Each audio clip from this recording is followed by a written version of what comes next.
That's another case. Okay, nothing came of that. Nobody was interested in an abandoned satanic site, even though it appears to have been related to the McMartin case. I have to say that I was very disappointed. We gathered this evidence privately. The police don't have the capability of doing so. Too many high-pressure people involved.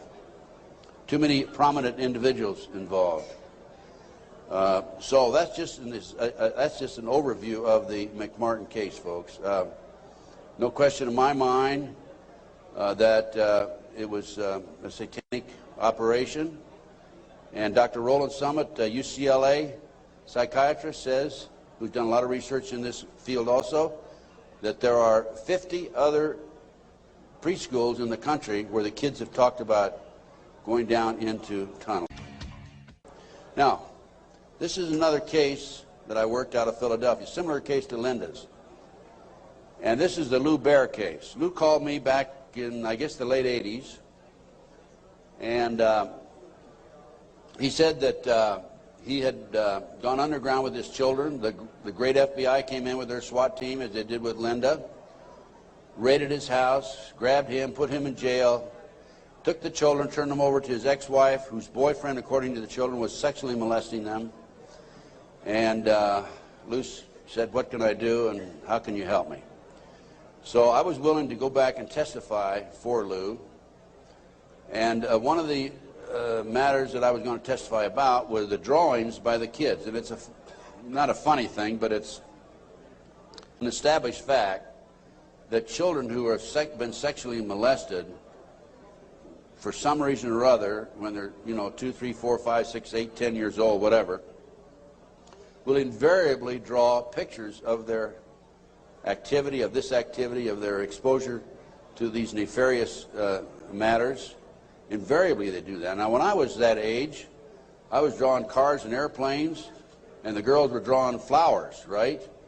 But these kids invariably will draw these pictures. As you can see from Linda's case, she has pictures at her booth that her children have drawn.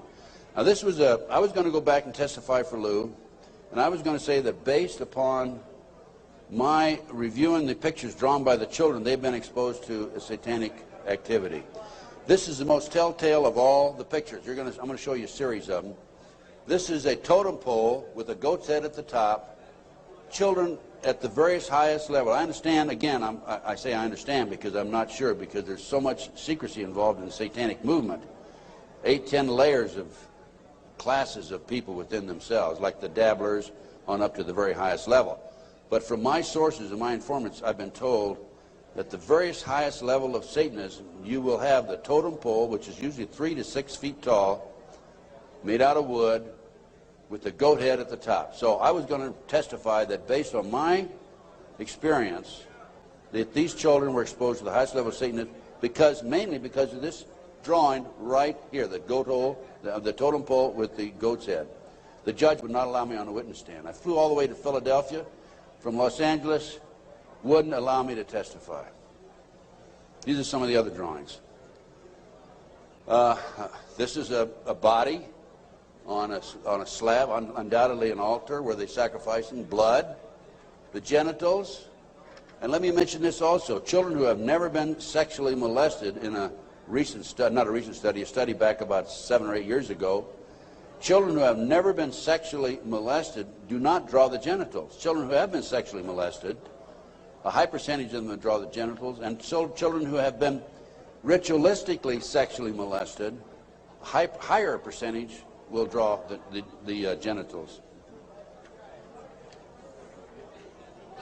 Little Matt Bear drew a picture of people, a fire, a baby being thrown in the fire, human sacrifice, obviously.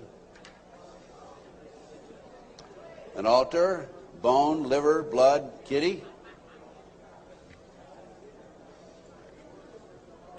And another ritual ceremony. Here's trees, people, fire. And another, people have no cloth on, he says. Table, knife, devil. Okay, that's the Lou Bear case. Now, I think we're going to we got just a few more minutes, and I want Linda to take the podium, talk about her case. But I'm going to run through these next slides real fast, Linda. 100,000 children disappear every year per Reader's Digest, July 1982. Next.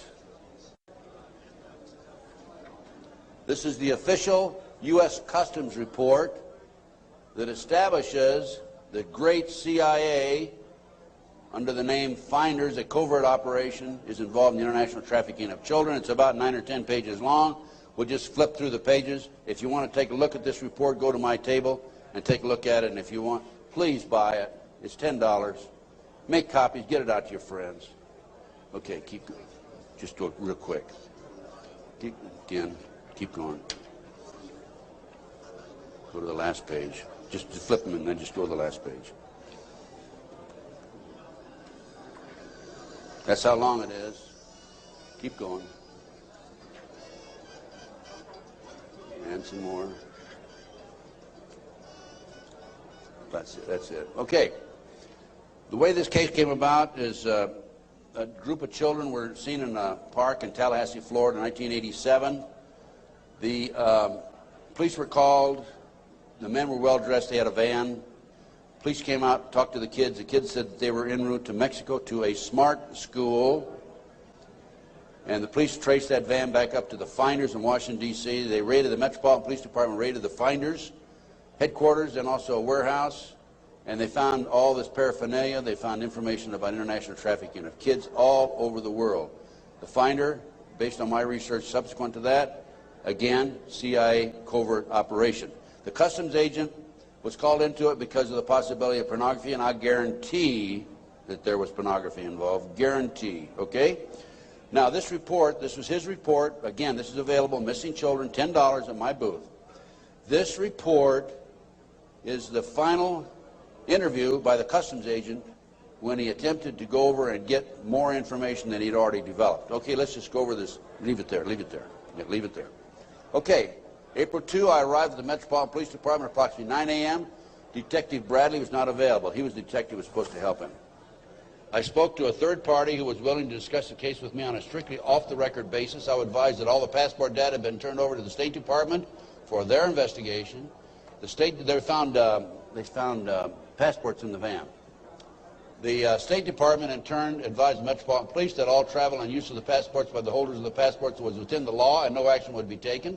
This included travel to Moscow, North Korea, and North Vietnam during the late 50s and mid-70s. Folks, it was illegal to travel there to those countries during that period. The individual further advised me of circumstances which indicated that the investigation into the activity of the Finders had become a CIA internal matter.